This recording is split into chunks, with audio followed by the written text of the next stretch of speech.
नमस्कार दोस्तों।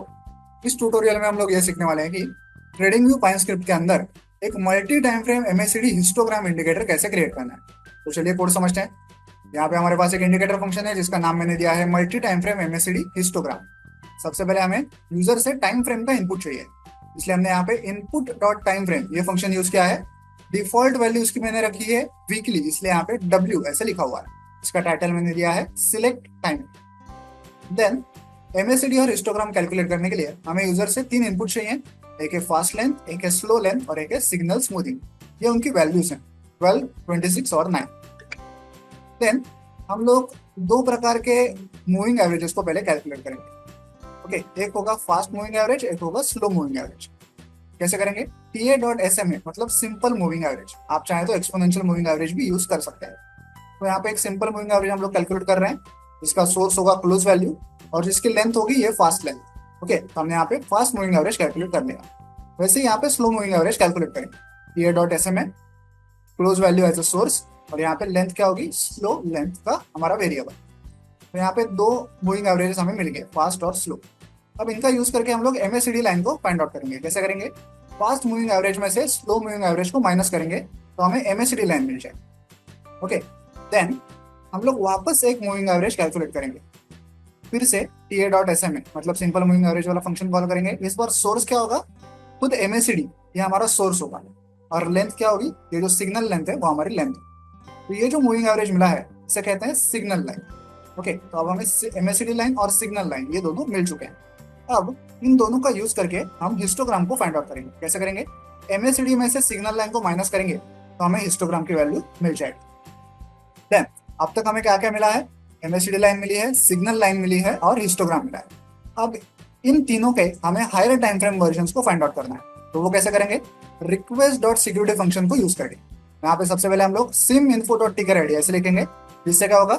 जिस भी चार्ट पे हमने इस इंडिकेटर को ऐड किया है उस चार्ट का नाम अपने आप यहाँ पे आ जाएगा। देन जो हायर टाइम फ्रेम यहाँ पे हमने सिलेक्ट की थी उसका वेरिएबल हम लोग यहाँ पे पास करेंगे। देन जिस वेरिएबल का हायर टाइम फ्रेम वर्जन हमें फाइंड आउट करना है उस वेरिएबल को यहाँ पे पास करेंगे, जैसे कि एमएससीडी, सिग्नल और हिस्ट।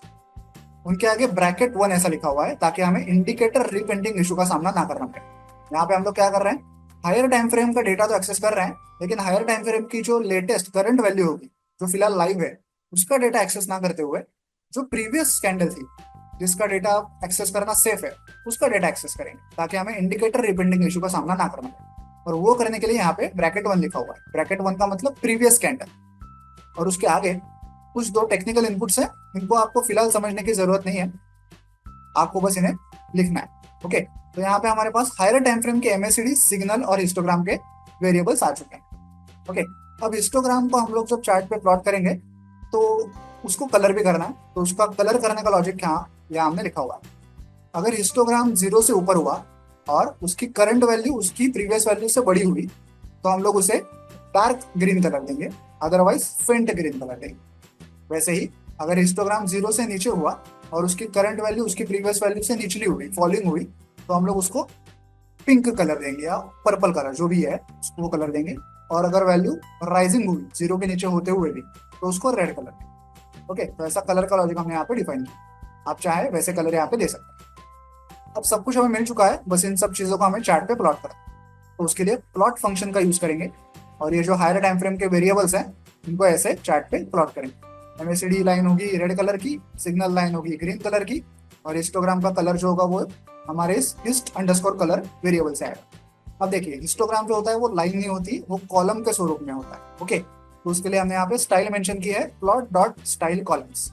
एमएससीडी और सिग्नल लाइंस तो लाइन के स्वरूप में होगी, हिस्टोग्राम जो होगा वो कॉलम के स्वरूप में दिखना चाहिए। उसके लिए यहाँ पे स्टाइल मेंशन करना इंपॉर्टेंट है। और उसी के साथ साथ हम लोग जीरो लाइन को भी चार्ट पे प्लॉट कर रहे हैं। ओके, उसके लिए यहाँ पे एच लाइन मतलब हॉरिजॉन्टल लाइन फंक्शन का हम लोग यूज कर रहे हैं। ओके, सिंपल सा कोड है। तो चलिए अभी इस इंडिकेटर को चार्ट पे ऐड करके इसे चेक करते हैं। देखिए, हम लोग फिलहाल निफ्टी के डेली चार्ट पे हैं और यहाँ पे हमारा multi time frame MSCD histogram indicator आप देख सकते हैं। रेड लाइन जो है वो एमएससीडी लाइन है, ग्रीन लाइन जो है वो सिग्नल लाइन है, और यहाँ पे आप हिस्टोग्राम को देख सकते हैं। देखिए, जब जब हिस्टोग्राम की करंट वैल्यू उसकी प्रीवियस वैल्यू से बड़ी होती है तब तक उसका कलर जो है वो डार्क ग्रीन होता है, और जब जब वैल्यू फॉलिंग होती है तब वो फेंट ग्रीन होता है। ये सब तब होता है जब हिस्टोग्राम 0 से ऊपर है। यहाँ पे एक 0 की लाइन आपको दिखाई दे रही होगी, पतली सी सफेद कलर की डॉटेड लाइन। ओके, और जब भी हिस्टोग्राम फॉलिंग होता है तब उसकी लाइन, और जीरो से नीचे होता है और फॉलिंग होता है तब तक उसको हमने रेड कलर दिया है, और जब जब वो राइजिंग हो जाता है तब तक उसको हम लोग सब पर्पल कलर दे रहे हैं। ओके, पर्पल या पिंक जो भी कलर है ये हम लोग दे रहे हैं। ओके, इंपॉर्टेंट बात क्या है कि हम लोग फिलहाल निफ्टी के डेली चार्ट पे हैं, लेकिन ये जो हिस्टोग्राम हम लोग देख रहे हैं ये वीकली चार्ट का देख रहे हैं। ऐसे क्यों? क्योंकि हमने टाइम फ्रेम का सिलेक्ट किया है, टाइम फ्रेम हमने सिलेक्ट किया है वीकली। तो डेली चार्ट पे होते हुए हम लोग हायर टाइम फ्रेम का हिस्टोग्राम यहाँ से देख पा रहे हैं। अगर मैं यहाँ से मंथली सिलेक्ट करूँ तो हम डेली चार्ट पर ही मंथली चार्ट का हिस्टोग्राम फिलहाल देख पा रहे हैं। ओके, आपको एक बात ध्यान रखनी है, जो भी आपका करंट चार्ट है उससे हमेशा बड़ी टाइम फ्रेम ही यहाँ से चूज करनी है।